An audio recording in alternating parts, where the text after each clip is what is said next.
All right, so this is just a quick overview of what it is that you see when your book is listed on BookSirens.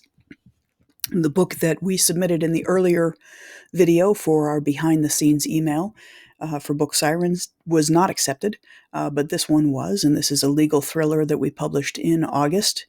And so essentially, what you see is you have a nice cover image, you have description of the book that reviewers are able to see. You'll also have the links out to where it can be found on Amazon and Goodreads.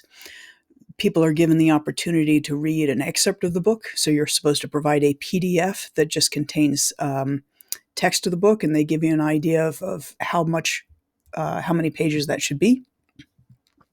So you're given the opportunity to see that. You can see what genres it's in, if there are any trigger warnings. You can actually see what kind of ending there is to it. It'll ask information during the setup process as to whether or not this is part of a series, and so you can indicate that information. I was advised early on that even though you're given the opportunity to ask for reviews on Amazon, Goodreads, or both, that you get better results when you're asking for just Amazon. And so that's what we opted to do here. Now, the interesting thing has been we've gotten almost as many reviews on Goodreads as we did on Amazon. So most of the reviewers posted in both places. We had set things up so that we were willing to do, I think it was 45 readers. So we've had a number of downloads, and we gave everybody 60 days to read it. You can specify how many days yourself, and you also indicate the available formats during the setup process that the book is available for. So if a reader wanted to get it, they would come and click this Get Book, and that would then take them through a process of being able to load the book onto their favorite reader in the format of their choice. At that point in time, they're going to be sent reminders during the course of the time, and eventually they will be prompted either to post their review or to give a reason why they did not finish the book. And I think that's kind of interesting because when you see that, most of the times you think if somebody didn't finish a book when they were volunteering to be a reviewer, that it would be because they didn't like it or something along those lines. And what I found was, in looking at the author side of this or the publisher side of this, you can see the different insights, and we can see, how many times it's been shown to people, how many people clicked on the link to read more about it. We had 13 people opt to read it. We had 5 reviews as a result of that, and we had one individual from the 13 who indicated that they did not finish. Now, this is the interesting bit to me because you can see the different status of where people are in the process. So you have Carlin didn't finish it.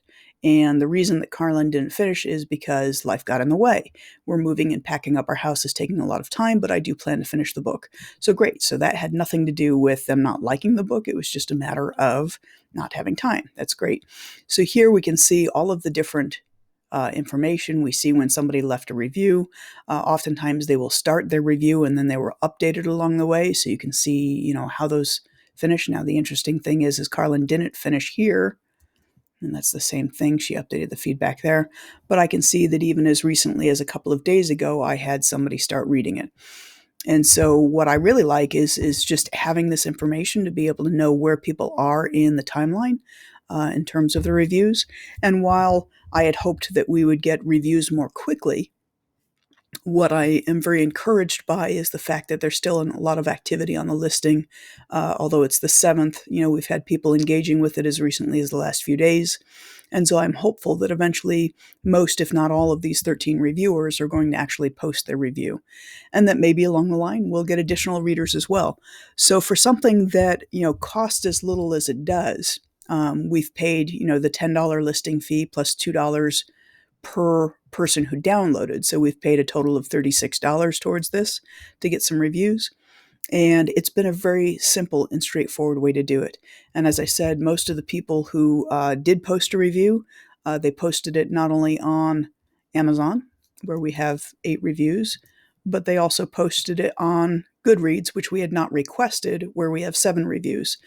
So overall, very easy, straightforward process. The biggest thing is whether or not your book will be accepted into the catalog.